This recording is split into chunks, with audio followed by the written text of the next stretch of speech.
Par un doux matin de printemps, le village de Nkamba se réveillait sous les premiers rayons du soleil. Les oiseaux chantaient gaiement et les enfants couraient déjà dans les ruelles poussiéreuses, leur rire remplissant l'air de joie. C'est alors que Naïma fit son entrée dans le village. Sa silhouette gracieuse et ses vêtements colorés attirèrent immédiatement l'attention des villageois. Elle était belle, avec des yeux envoûtants et un sourire mystérieux qui laissait deviner des secrets inavoués. Naïma s'installa dans une petite maison à l'écart, près de la rivière Yamé.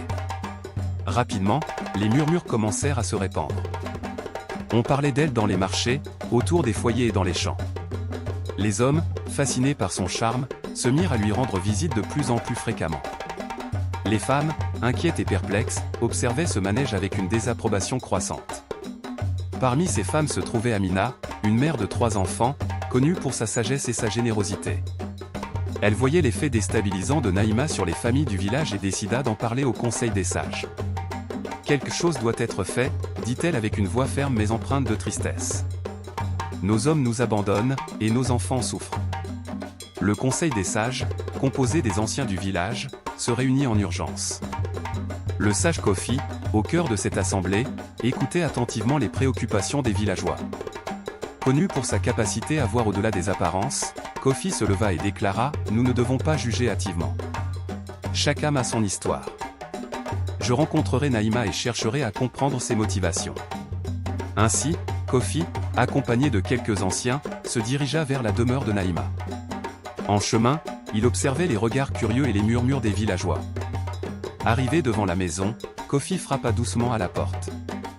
Naïma ouvrit, surprise de voir le sage et les anciens. « Nous souhaitons parler avec toi, Naïma, » dit Kofi d'une voix douce mais ferme. « Nous cherchons à comprendre et à trouver une solution pour notre village. » Naïma, hésitante mais respectueuse, les invita à entrer. Les sages prirent place sur des nattes tissées à la main, tandis que Naïma leur servait une infusion de gingembre. Kofi, un homme à la barbe blanche et aux yeux perçants, commença à parler d'une voix douce mais empreinte d'autorité. « Naïma, dit-il, nous sommes venus en paix pour comprendre ta présence parmi nous. Les villageois sont préoccupés, et nous souhaitons entendre ton histoire. » Naïma baissa les yeux, hésitante. Les souvenirs de son passé défilèrent devant elle, des souvenirs qu'elle avait tenté de laisser derrière en venant à Nkamba. Finalement, elle prit une profonde inspiration et commença à parler. « Je viens d'un village lointain, dit-elle, où j'ai vécu des moments difficiles. J'ai été rejetée par ma famille et par ma communauté pour des raisons que je ne pouvais contrôler. J'ai dû me débrouiller seule pour survivre. » Les sages écoutaient attentivement, leur visage reflétant une compréhension croissante. Kofi lui fit signe de continuer. « Je suis venu à Nkamba avec l'espoir de trouver une nouvelle vie, mais sans savoir comment m'intégrer. La seule façon que j'ai trouvée pour survivre était celle que vous connaissez. » Elle marqua une pause, ses yeux brillants de larmes retenues. « Je ne souhaite pas causer de trouble. Je veux juste être accepté. » Kofi, touché par ces paroles, se pencha légèrement en avant. « Naïma, dit-il doucement, chaque personne a une valeur et peut contribuer au bien-être de notre communauté. Ta situation n'est pas sans espoir.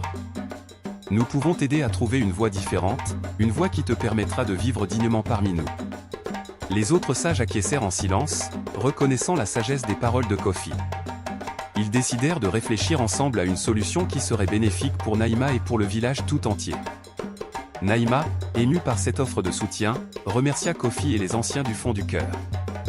Les jours suivants, les sages discutèrent longuement avec les femmes et les hommes du village, expliquant la situation de Naïma et la nécessité de lui offrir une chance de rédemption.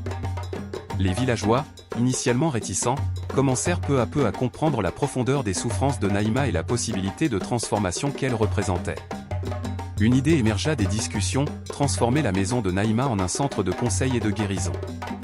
Naïma, avec sa compréhension des peines et des douleurs humaines, pourrait aider les autres à surmonter leurs propres défis.